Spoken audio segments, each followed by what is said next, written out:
So stress is inherent to the human condition. Stress can wreak havoc on our mental health and physical health, but it doesn't have to be that way.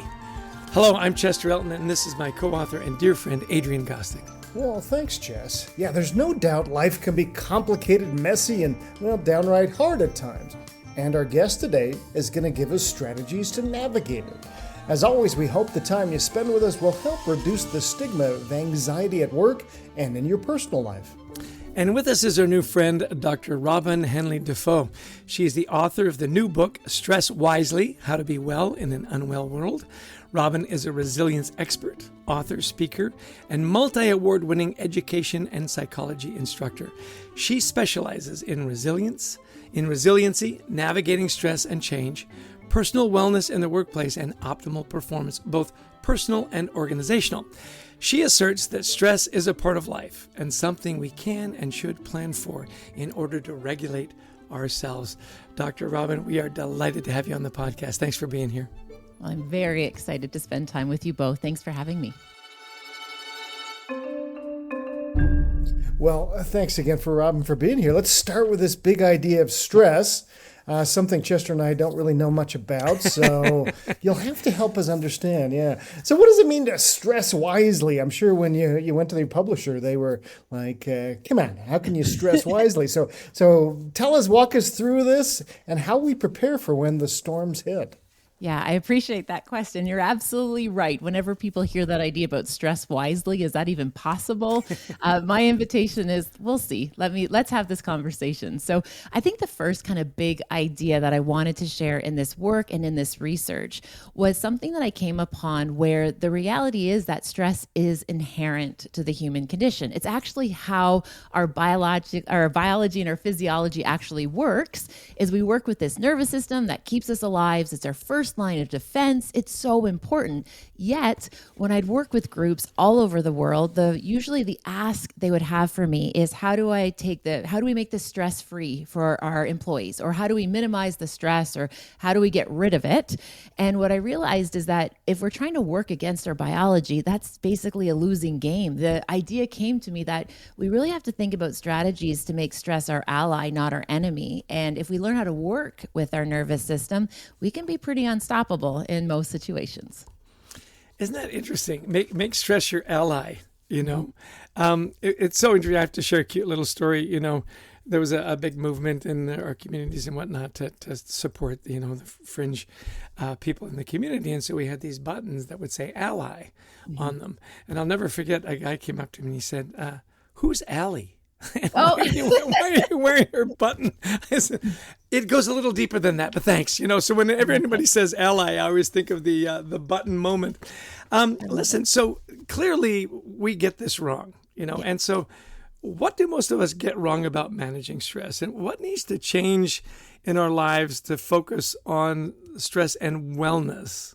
Mm-hmm. Does that make sense? Yeah, absolutely. It's a great question. So I think that kind of, again, the idea being is that, trying to live stress-free or stress less, like that's not even possible, right? Because again, this is how we are designed. So it's actually figuring out, learning about ourselves, like building up that self-awareness so we can recognize when we're kind of shifting into that place of what we call in the research like distress, where all of these stressors become so overwhelming, it actually starts to impact performance. It impacts relationships. It impacts our overall sense of wellness. So again, it's not trying to get rid of it, but it's just being like more proactive of recognizing, when am I starting to find myself in these places of overwhelm or distress, and what's my next right move in that moment? And one of the ways that we connect this with wellness is the idea that us feeling well and having true wellness, it's not as far away as we think it is. I think so often we think it's like a boot camp, or it's like I have to, sell everything and move to the woods, right? Like it's just kind of this idea we have to do these monumental shifts to feel healthy and strong and grounded and steady. But what we're actually seeing in our research, it's just one right decision. And when we start to build these like little micro wins, the consistency compounds and people actually feel better today. It's not something that's tomorrow or out of reach. Excellent. Well, last night, so I'm trying to come back so we can interview you, trying to come back from the other side of the country. And of course, what happens in an airport, your flight gets delayed. So I'm 2 hours delayed. I'm getting more stressed, like I have any control over anything. And then, sitting in the Sky Club, listening to a poor mom who's been trying to get home all day with a baby and a toddler, and and I realized, okay, my life's not as bad, but we do that a little bit, don't we? We stress about things that we have absolutely no control over. Oh, you're absolutely right. And that's normal, right? Like it's so normal. And our system is designed to identify threat. So all of a sudden you see a flight delay. All of a sudden our nervous system says, okay, well, that's a threat to my plans. That's a threat to how I think my day is supposed to unfold. And again, recognizing it's cueing me. It's giving me data that, hey, this is an interruption. But instead of then just kind of like taking that kind of all or nothing approach where, the rest of my day obviously is going to go to hell in a handbasket, and then we just let it build and kind of get away from us, we just first notice okay, this is disappointing. This is a disruption. And one of the things, especially in like environments like you just described, like an airport, there's something so remarkable when you can hold this like deep level of calm when everyone else is freaking out, right? Like you almost just become like the observer to the chaos or like the mayhem. And like, I tell you, nothing to me feels as good in those situations when like everyone's losing their marbles and you're just sitting there just like doing your thing. Right? You're just kind of like, you know what? This is not going to make or break my ability to show up for my family. This is not going to like make it so I lose the roof over my head. And you know what? At the end of the day, I know how to make what matters most matter most. And this is just an interruption. It is not the end of it. Well, and I was sitting in a rocking chair. So there's nothing like a stressed guy sitting in a rocking chair. I don't know why they've put rocking chairs in airports now, but it didn't help. But doing what you did did help, and realizing, I have I have no control over this. Now you say in the book that fine got us into this situation, which I thought was really fun. It's like, because we do that all the time, right? How you doing? Fine. We got to dig below the fine, but that takes some level of trust to get people to open up. Talk about that. Yeah, I love that question. Thank you. And it's interesting because, some people, when they ask us, how are you? We do give them fine, and that actually makes sense because they're not actually invested in us, right? Like they don't actually care. So using pleasantries like, yeah, I'm fine, that's totally appropriate. But what I really encourage people is that you want to have some like folks in your corner that when they say like, how are you? It's actually, you hear like, how are you really?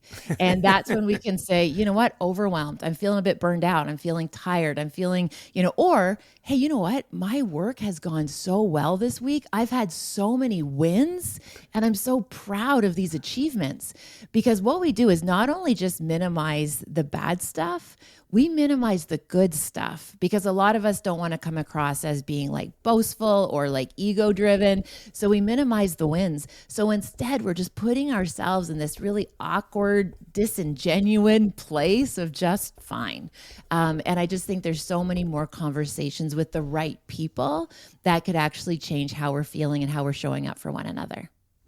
So funny you mentioned that. I had fun with a friend of mine not too long ago, and he said, "Hey, how you doing?" I said, "Do you really want to know?" I love that. Yeah. And he said, "No." I said, "Doing fine." Yeah. So true. Like, and again, I just think that's so important that we actually just get like radical clarity on like, who is it that we show up for, and who is it that's in our corner, and who are we for those other people as well. I know, for example, as a mom of 3 teenagers, and I travel a lot with my work, one of the kind of key questions I ask myself when I come home, I'm so mindful of this idea that I can't be everything to everyone all at the same time. So one of the questions I ask myself is, who needs me on my A game right now? Like, who needs me right now?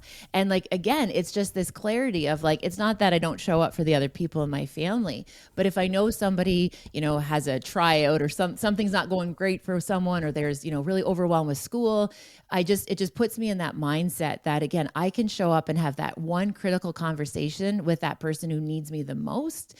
And then we're good. And we just, again, braid all those together into a week, into a month, into a year. And we end up realizing we're doing pretty pretty okay. And that's a lot better than fine. That is such great advice. Who needs me the most right now? Now, in your book, you do talk about 7 healthy coping mechanisms for stress, in your life. Can you share a couple of your favorites maybe that we haven't covered already? Yeah, for sure. So I think what's so important is we just get really good like clarity of like, what is it that actually helps us feel better? And I'll share with you, I talk to so many persons who say to me like, okay, so if we think about like physical wellness, and they'll say, okay, Robin, like I hate going to the gym. I hate running. Like I hate these things, but like, man, but don't worry, I got them in. My question for them would be like, well, why are you choosing to do those things? And it's like, well, it looks like everybody has a Peloton. It looks like everybody does CrossFit. It looks like everybody does intermittent fasting or keto or whatever it is. And it's like, okay, but is it working for you? And it's like, well, there's not a one solution for everyone. So again, it's just getting clarity where it's like, well, if we actually look at the research, and this is a very dear friend of mine, Dr. Greg Wells, who's an amazing physiologist. If we actually look for longevity, walking is the absolute best long-term physical activity that we can do for optimal wellness. And yet it's one of those things where if you said to somebody like, oh, what's your fitness program? It's like, I walk. They'll be like, well, that's not enough. It's like, well, interestingly, the research actually shows that it is, especially Chester and Andrea, when we have really tired nervous systems. So if you think about it, if your nervous system is burned out and depleted and weary, and then the way that you kind of show up for it is you like beat it into submission in the gym, that actually creates more stress on your body, right? So it's like actually going out for a walk. And what can we do to amplify the benefits of the walk? You can do it listening to music. You can do it walking with a friend. You can do it in nature. You can do it like, again, this idea of like, okay, we know the walk is the benefit. Now amplify it the best that you can. Leave the cell phone behind. And recently I was working with a senior leader and he said, well, Robin, if I leave my cell phone behind, what happens if there was like an emergency? And I assured him that the other 7 billion people on our planet have their cell phones, so someone will call for help. Like, you don't have to worry about it. I know there's no more pay phones, but there's enough people. Just find a teenager or a toddler, they'll have a cell phone, and call for help, right? So even just like getting away from the tech for a wee while, go for that walk, listen to the music, whatever it is. Those are the things that I really see make the biggest sustainable change and difference. And, you just blew up most of our listeners' strategy on helping with stress, right? Because we go to the gym and you just want to beat it out of yourself, you know. On the cell phone thing, which is so interesting, leave your cell phone behind. Well, what if there's an emergency? Say, well, how many times have you been on a walk or working out where somebody called you with an emergency? Say, well, never. But I'm convinced it's because I had my cell phone. Wait a minute. There's no cause. That's not the way it works. Isn't it interesting that those simple things, those simple rituals, like you say, get out into nature, breathe the outside air. I am such a huge fan of that. And even knowing that, I don't do it as often as I should. So what do you say to people? How do you get that ritual? How do you get that, discipline? Is it because I say, I do walk. I walk 2-3 times a year. You go, well, exactly. That's clearly not enough, Yeah.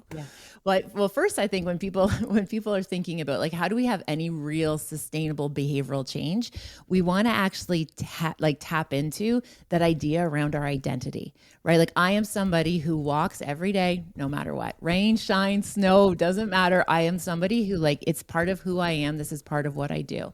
And so when we start, like, it's the same as like deciding like, I'm a person who takes stairs, right? Like, so it's not like I'll take stairs when it's convenient or when it's accessible. It's like, literally, it's just, you make the rule. If it's below 5 floors, I take stairs. If it's above 5 floors, I'm going to give myself a break and I'm going to take the elevator, right? So even just having just these, like, this is who I am and this is how I show up in my day, I think is a big one. And when we start to build like these routines or even these rituals or this rhythm to our day, then it doesn't require as much discipline because it's just something that we do. And I give people the example. It's like, I'm somebody who loves to drink coffee. When people ask me like, what are your hobbies? I say drinking coffee and avoiding difficult conversations. Like those are my hobbies. Those are what I do for personal reasons, right? And so if you think about drinking coffee, right, that's a habit, right? I don't have to like work too hard to find it. It's just what I do because it's just part of how I choose to show up in my day. So if we add walking, or on the other side, one of the other huge benefits we see for wellness is actually the practices of gratitude. And often when people say to me, you know what, I've tried gratitude, but it doesn't really make that big of a difference. you haven't gone deep enough. Because if you actually go deep enough in a gratitude practice, even simply something like, let's say you have that cup of coffee, all right? And every time you have that coffee, let's habit stack it. So you have this cup of coffee and you say in that moment, what are 3 new things that I'm grateful for today? What are 3 new things? And then you just sit with that for a moment. And you do that 2 or 3 times a day. It's pretty remarkable how it changes our physiology. And just as a wee little side, if it's okay, I remember one time I got this cup of coffee and my youngest teenager said, Mama, you're the only woman I know who says grace over a cup of coffee. Good for you. I was like, Dad, I'm like, dude, I'm not saying grace. I'm just saying 3 new things that I'm grateful for this day. And he says, Mama, isn't that grace? So maybe it is. But again, just these simple micro wins actually changes the forecast of our days. Love that. Hey, how can people learn more about your work, Robin? Where would you send them? Yeah, so the easiest starting place is the website, drrobin.ca. And again, I welcome these conversations to continue. So yeah, that's the best spot. Well, I think, a lot of people are going to be checking you out after this and especially the new book. We've talked about some great strategies so far. Just as we get wrapping up here, you mentioned community often. People who are listening may have anxiety. Maybe the people that they love or care for have anxiety who work with them. When somebody is feeling anxious, the last thing they want to do is go connect with the community. So how do you encourage them? How do you encourage people to sort of get out and find that community when maybe that's one of the last things they're really looking for, but they need? Yeah. And again, this is where it's a great question. And this is where understanding our biology is so helpful, because when we're in that place of anxiety or that threshold we've crossed over into distress, our natural tendency is to go inward, right? We want to just curl up behind the walls of our house. We just want to put on that blanket, the headphones, the hoodies, watch the Netflix, right? We just literally want to just kind of shut ourselves out. But what's interesting is that's if we think about it, say, you know what? I realize that these are normal feelings, that I'm just trying to feel safe and protected, right? I'm just trying to feel safe. And the reality is, if I get around the right people, I can feel safe as well. And one of the reasons, I think is so important to talk about community is we know that, for example, loneliness will kill you faster than a bad diet. So I'm not actually really overly concerned about nutrition and diet. I think it's something that gets over talked about in our culture. I'm more interested in people feeling lonely. And it's really hard to make friends as a grown-up. It's so challenging to be to somebody, be go into the work, go into the, lunchroom at work and be like, hi, does anyone want to be my friend? Right. It's wow, red flag danger, right? This, we're stranger danger. We're this doesn't feel right. But the reality is we do need to get into that vulnerability of just being hey, does anyone else want to, go for a walk at lunch? Does somebody else want to, park in the farther parking lots? We'll walk in together in the mornings before we get into the office. Putting yourself out there. And what's so beautiful to see about the human condition, when people ask for what they actually need and they want, people want to help. People want to say, yeah, I'll go for a walk with you at lunch. Yeah, I'll sit beside you in that meeting. Yeah, I'll go with you to that conference.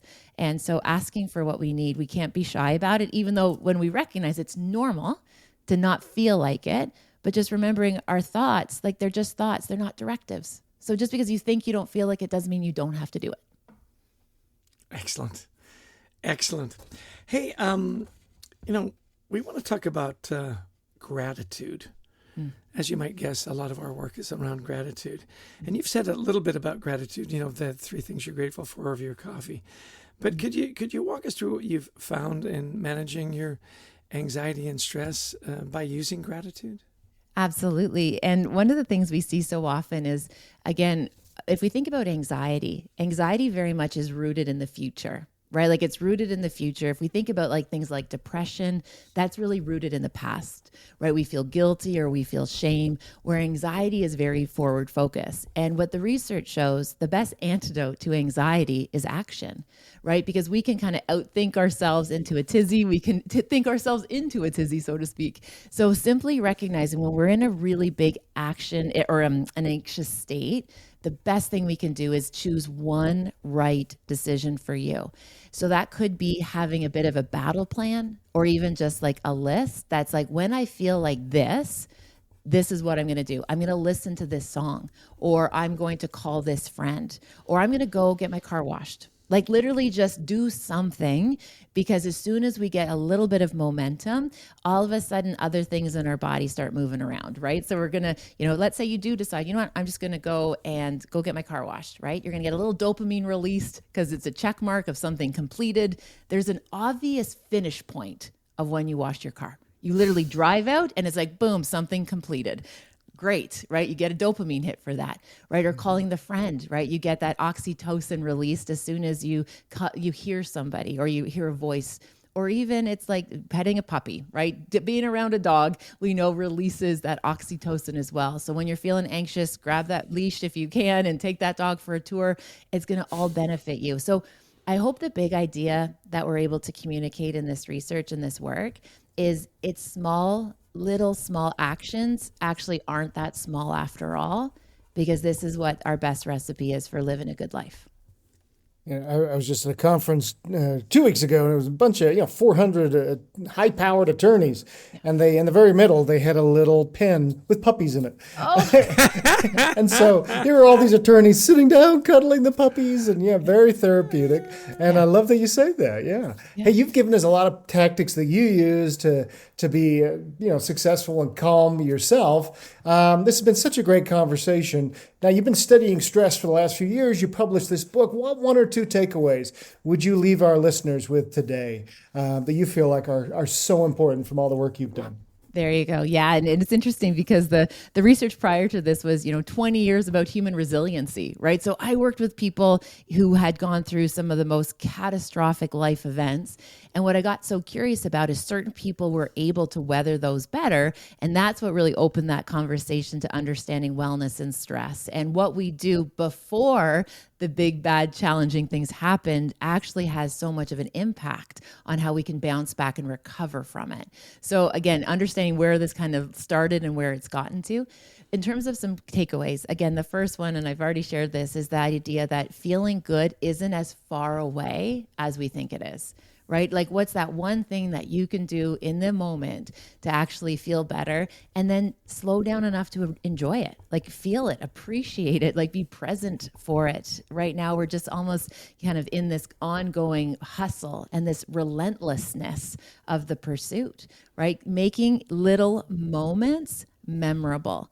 Right? So again, creating these little rituals around these little moments in your day where it's a big deal. It could be your morning routine. It could be your sign off at the end of the day. For example, as persons that are very busy, could the last email or text message you send at the end of the day be sent out with the intention of making someone smile? Like literally end your day on a positive note of just putting some good energy into the world. And that's not woo-woo, it's science. We actually know primary recency effect. The last email you send of the day impacts your overall view of how your day actually went. So again, using these simple practices, and those simple things aren't that simple, or they're not that little after all. The impact is significant. So great. Listen, it's been a delight to have you on the podcast. Such great wisdom, such great enthusiasm. You can feel you're really passionate about this subject. And as those of you that are listening know, this is Dr. Robin Hanley Defoe. Her wonderful book, Stress Wisely, How to Be Well in an Unwell World. I've ordered my copy. You should order your copy too. So good luck, Dr. Robin. Sell 1 million, and you are really making a difference. Again, thank you so much for being on the podcast. My pleasure. Take good care, everyone. Well, Chess, another great podcast. Robin, first off, telling us, look, quit trying to minimize your stress. It's part of our human condition. Instead, be a little bit more proactive. Be a little bit more sensitive about what's going on inside of us. I really liked her idea. Look, be proactive and get to know yourself. What are your triggers? Yeah. And then what's your plan? What's your go-to? She even talked about being a battle plan. When you start to feel it, what's your battle plan? What are you going to do? Are you going to go for a walk? Are you going to take a minute for her? Are you going to go get a cup of coffee?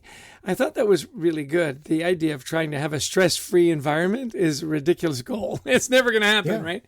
So manage it. And that was a really big takeaway for me. I like too this idea of who needs me right now to have my A game, Wasn't that great? Yeah. because we feel like, oh, I've got to be on for everybody. No, you really don't. But if you're a good boss at work, you kind of know who might need you that day. If you're a good parent, you kind of know which kid might need you, or who in your family, et cetera, which friend might need you. Instead of being on for everybody, who needs my A game right now? Yeah. I thought it was wonderful the way she said, not as far away as you think, getting rid of that anxiety and that stress. It's not as far away as you think. Slow down, have a plan, go do something, get that little win, get that dopamine hit, go wash the car. And I find this really works for me too. It's like, get to the shower, right? Get that first thing on your to-do list done and build some momentum. I thought that was just such great advice.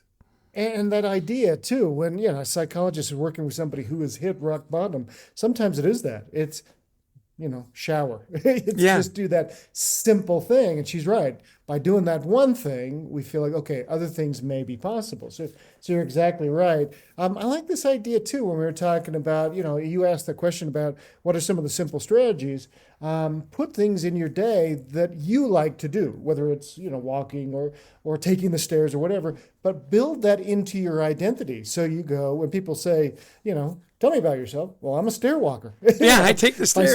I take the stairs. Whatever. It's built in. And I know you do that with going for walks, and I do it with, working out and stuff. We build that into our identity, and then it becomes something, of course I wouldn't miss doing this. Right. My last takeaway, and I thought it was wonderful, where she said, make the last email of the day, the last text of the day, something that'll make somebody smile. And that she's done some research and said that last email, that last thing has a bigger impact on you than you think. So end the day on a high note, end the day on a positive note, make somebody smile. I thought that was great. That was great too. Just the last bit of, she said, anxiety is worrying about the future, depression is worrying about the past. I always think it's interesting with you that you feel guilty about what you haven't done yet. Absolutely. It's kind of an interesting thing, kind of a mix. But you're a unique guy. So, hey, This has been just so great to learn from Robin and her new book, Stress Wisely. I want to thank all of you for listening in and allowing us into your ears, whatever you're doing. We're taking a walk, working out, or driving. Big thanks to our producer, Brent Klein, to putting all this together, to Christy Lawrence, who helps find amazing guests like Robin, and to all of you who listened in. If you like the podcast, please share it. We'd also love you to visit thecultureworks.com. Free resources there, including the first chapter of that best-selling book, Anxiety at Work.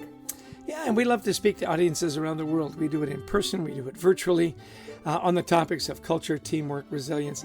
Give us a call. We'd love to talk to you about your next event. Well, Adrian, I always give you the last word. So another great interview. Robin brought great energy, no pressure, but end us on a high note. Well, I'll end with the same words that Robin just used there. Be well. We wish you the best of mental health.